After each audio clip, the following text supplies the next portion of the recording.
Jay and Laura Laffoon here to answer your question about marriage and relationships. Please feel free to send those to us via Facebook or our website at jayandlaura.com. Well, here's today's question. That's a great one. Could you give us some tips for resolving conflict? We never come to a compromise. We just leave the conflict on the table and walk away. Wow, there's probably a lot of bitterness going on here and a lot of unresolved issues. There's got to be huge unresolved issues. If there's one thing Laura and I have gotten good at over the years, it's not... It's conflicting. Well, it is conflicting, yes. You would think it would get easier, but it doesn't. But it is not walking away. We got to come to a resolution. So the first thing I want to say is if this is your relationship and it's been happening for years, you probably need some professional counseling. I can't say it any clearer.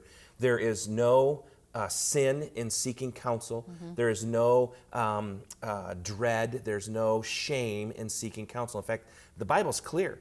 Wise counsel is important in your life. And so if this has been happening for years, like Laura said, there's probably a lot shoved down deep. And all it's going to take is one match and it's going to all blow up. So you really do need to seek counsel if this has been happening. And I think also to understand, when it comes to a conflict, for us, here's how it works. I am not going to let Jay walk away because he would like to walk away. He just doesn't want to have conflict. I like to argue. I think it's healthy for you. And I like to walk away because I know I'm right and there's no sense in arguing. Exactly. I'm right, and so why would you just agree with me? So, but understanding that this is the way that you operate, and then you can go from there and say, okay, no, we're going to work this out. We're going to sit here and talk about it until we can come to some kind of a resolution. Anyway, until you can see that he's because right. here's one of the things that you need to hear, and you need to hear it time and time again. The number one indicator of divorce, as studied by University of Chicago, University of Minnesota, countless studies, the number one indicator of divorce is the habitual avoidance of conflict. The habitual avoidance of conflict means that you don't care anymore. And once apathy sets in, there's no coming back from that.